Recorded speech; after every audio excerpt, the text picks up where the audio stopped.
Hi and welcome to Beazley Boorman Lawyers. Today we are going to look at drink driving offences in New South Wales. Hi guys, it's Josh Boorman here from Beazley Boorman Lawyers in Sydney.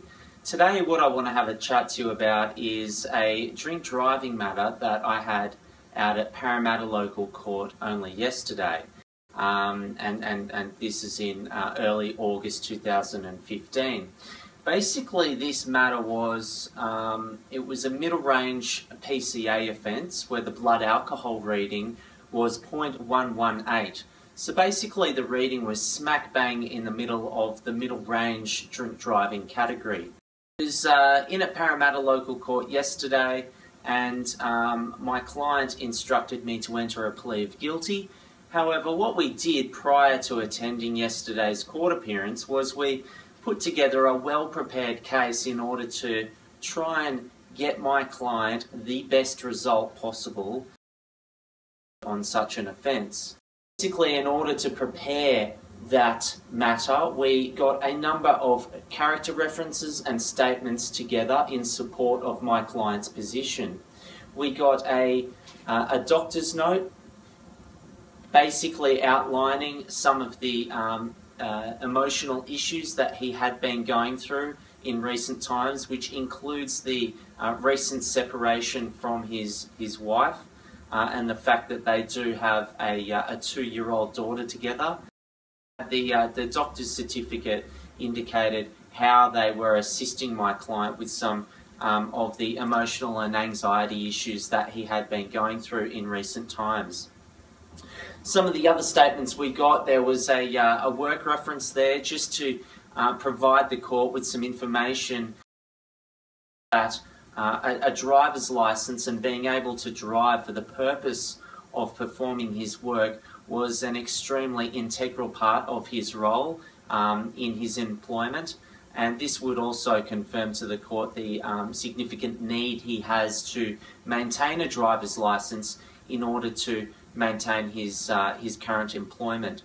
We also obtained a statement from his ex-wife or his wife, even though they're separated, to confirm that on the night that this offence actually took place, she called him up and explained to him, my client, that she and their 2-year-old daughter were not feeling well. They were suffering from the flu. At the time, they were separated, living in separate destinations, and she sought to obtain some help from my client and get him to come over to her place quite late at night to help her out in the quite unfortunate situation that she was in, where her and their daughter were both sick, and clearly my client's wife was struggling to cope with the situation. And prior to that evening, my client had not intended to get into the car and drive, let alone get into the car and drive whilst being over the limit. He had had some drinks throughout the night, and it wasn't until this rather concerning phone call late at night came through that he didn't give too much thought to the fact that he could have been over the limit. He grabbed his belongings and he headed straight over to her and their daughter's needs.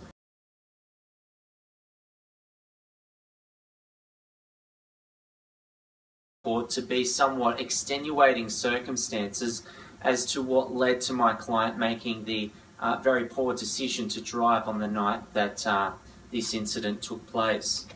My client also obtained some other references from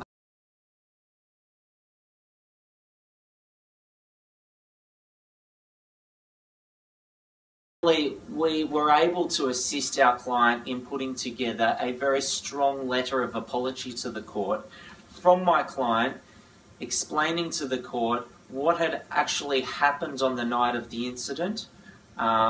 Also the fact that he had gone along and completed the traffic offenders program and what specific lessons that he had taken away from that program.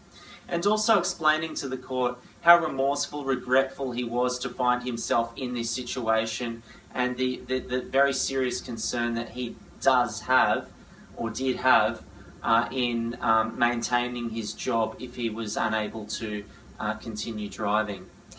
As mentioned, my client did go along and he completed the fully approved traffic offenders program, and this certainly held a great amount of weight when his matter was in court.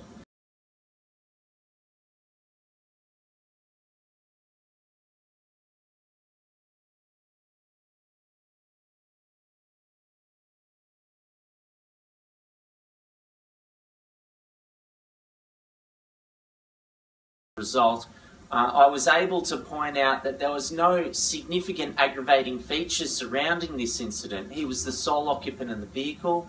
It was late at night, so there was minimal traffic on the road. There were no pedestrians around. There were no other charges involved. He wasn't speeding, driving erratically. He was pulled over for the purpose of a random breath test. And he was very polite and cooperative with the police. It was further put to the court that his traffic history should be taken into strong consideration. It's the first time that he has ever been involved with an alcohol traffic related offence. He has a relatively good history. He had been driving for almost 20 years, and certainly the way in which this offence came about due to the extenuating circumstances should be given some weight and balanced out with how high the actual reading was. In relation to the result, we were very happy, and certainly our client was very happy to obtain what they call a Section 10 1B. That is basically where a plea of guilty is entered on the Middle Range PCA offence. However, the court has decided, due to all the circumstances surrounding this matter, the steps that my client has taken since the incident, and other issues presented to the court was willing to give my client a one-off reprieve and deal with him by putting him on a good behaviour bond for 18 months under Section 10(1)(b). So basically the Section 10 meant that he pleaded guilty, but he was not convicted of the offence, and he was not fined, he didn't lose any points, and he was not disqualified. His licence was not disqualified, so he was able to immediately go back to the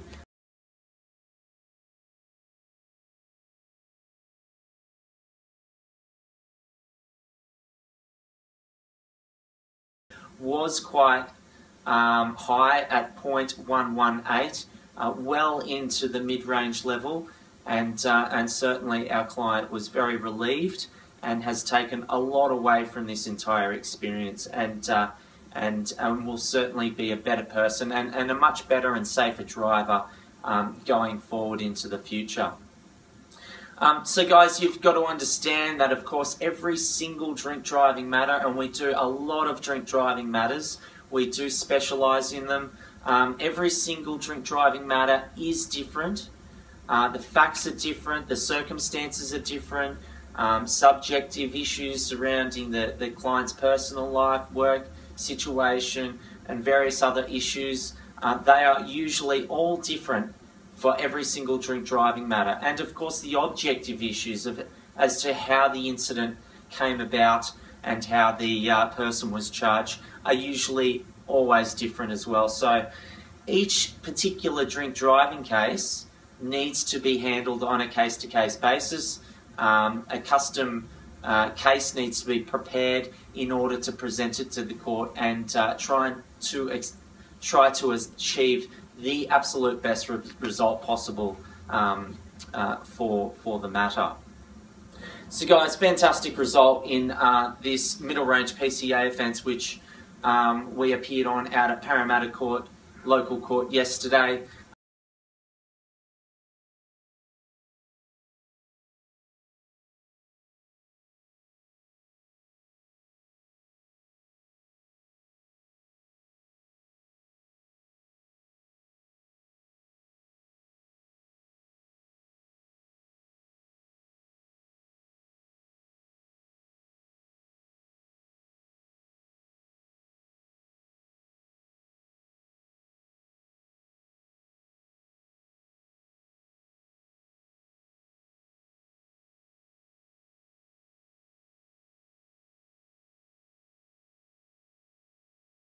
call would be to check out our website at beazleyboorman.com.au or our other drink driving website, which is sydneydrinkdriving.com.au.